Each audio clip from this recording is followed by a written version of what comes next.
Alright, this should be a good one. This is a video of Tracts 7 and 8 at Pine Hollow. Excuse me. They have an existing trail that comes off the county road on the west side and goes to the east. I have no idea where it goes, but I hope to find out this morning. So we're facing north on the county road right now. We're almost to Tract 7. It will be on the right. That's Tract 6 right now, and in just a moment we'll be at Tract 7. These are two separate surveyed tracts. We decided to put them together because this trail starts on Tract 8 and then immediately, almost immediately, kind of cuts southerly onto Tract 7. And we wanted to kind of make sure the same person got the whole trail coming off the road. Okay, so we just saw the survey pin. So we've come to Tract 7. It's on the right. It's steep off the county road here on the south side for sure. Now you could certainly get a driveway in. There's a lot of guys out here with dozers. There's one guy on this county road that we know with the dozer who works inexpensively.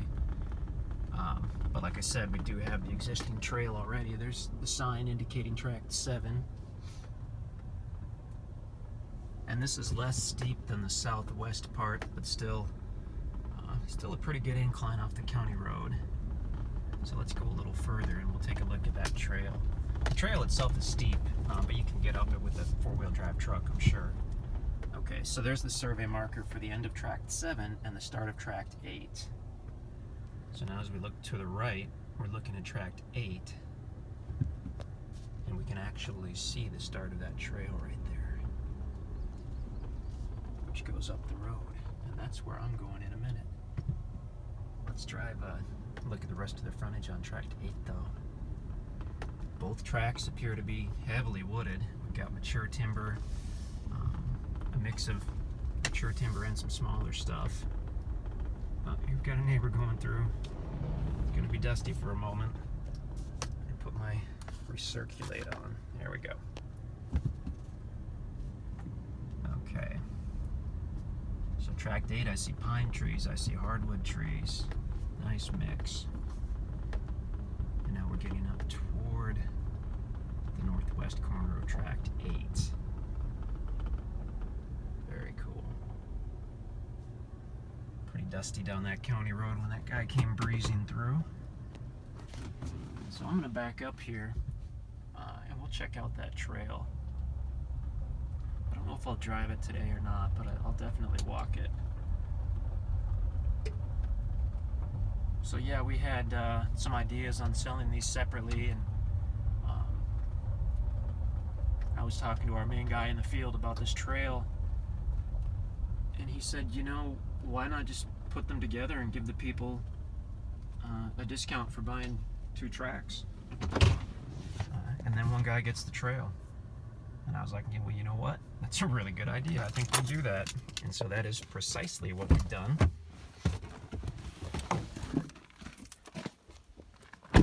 We put these two tracts together, so you get both tracts, and we'll give you a discount for multiple property purchase. So here's the trail. I mean, it's a solid trail. It's a little steep right here on the front. I probably could have driven this, but the guys will yell at me if I scratch the new truck. So I better wait a week or two before I go on any unexplored trails with it.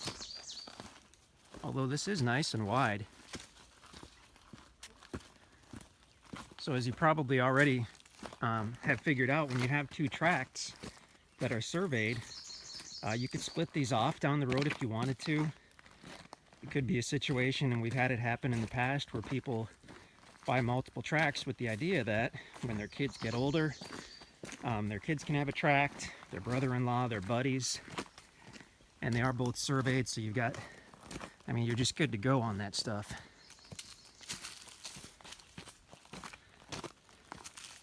It's leveled out a little bit, but we're still heading uphill.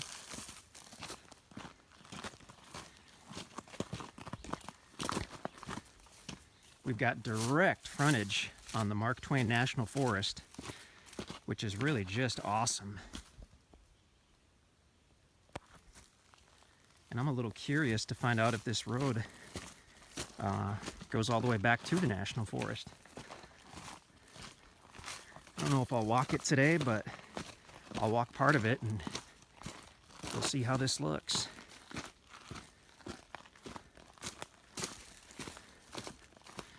We did name this Pine Hollow for a reason, the pine trees. And this property does have some very nice pines. There's a beautiful pine. I'm walking past all these gorgeous hardwoods to get to this pine tree. And that's 14-inch pine, tall and straight, gorgeous. So you can see there's a fairly good incline there. You can hear me huffing and puffing. It's not horrible though. And everything I've seen so far, I just could have driven on. In about 50 feet, it looks like it starts to level off.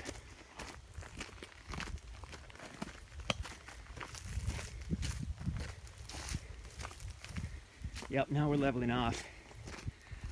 Got the nice hardwoods, some more pines. There is a monster tree back there. I don't know what that is. I don't think that's an oak. It's at least a 20-inch diameter hardwood. Okay, so now we've leveled off. So now we're kind of in an area where you could do a really nice building site or camping site. You could certainly do it on the incline, and a lot of people do, and just clear out a small level spot. But in general, a large level area is better for a camping site or building site, unless you're really trying to capture a view. Beautiful spot right there with hardwood trees all around. And this is just an awesome trail.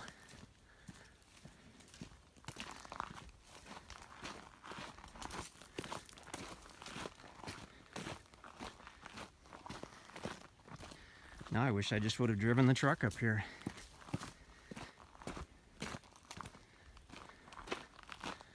I believe we're going basically east, but then again I have an absolutely terrible internal compass. But I do believe we're heading basically east toward the National Forest. Oh, and this is gorgeous. Large level area. This would be a spectacular place to do a home site or a cabin or a campsite.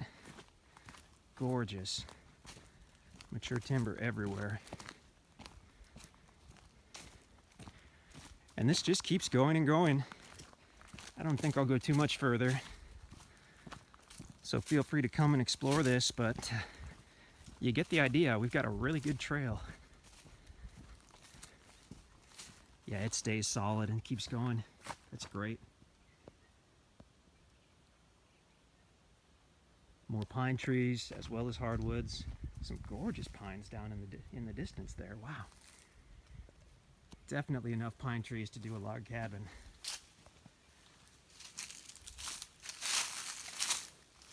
It's two big pines right back there. That's got to be 16-inch diameter. There's another one. Wow. If you've ever looked seriously into building a log cabin and priced the actual logs, then you know the value of having standing timber that's suitable for a log cabin. To get the actual whole, well, basically you can't order the ideal logs because there's no way to ship, no economical way to ship 40 and 50 foot pine logs. So you'd have to somehow find them locally, and it's really tough to find long, straight. Oh, look at all those pines. Beautiful. Really tough to find local sources of pines like that. And the few that are grown, the power companies pay a pretty penny to get those long, straight trees for their major power poles. So to have the standing timber that's only getting bigger is fantastic. So of course this is the part where I mentioned that after the property has been paid for in full, you're free to cut the timber, to sell the timber, do what you please until it's been paid for in full. You may not cut or sell the timber. However, we do commonly make exceptions for doing building sites and clearing trails. We can give you a written exception, so you can go ahead and we would call a building site or a trail an improvement. And so in that case, like I said, we can give you a written exception. Really nice property. Super, super private.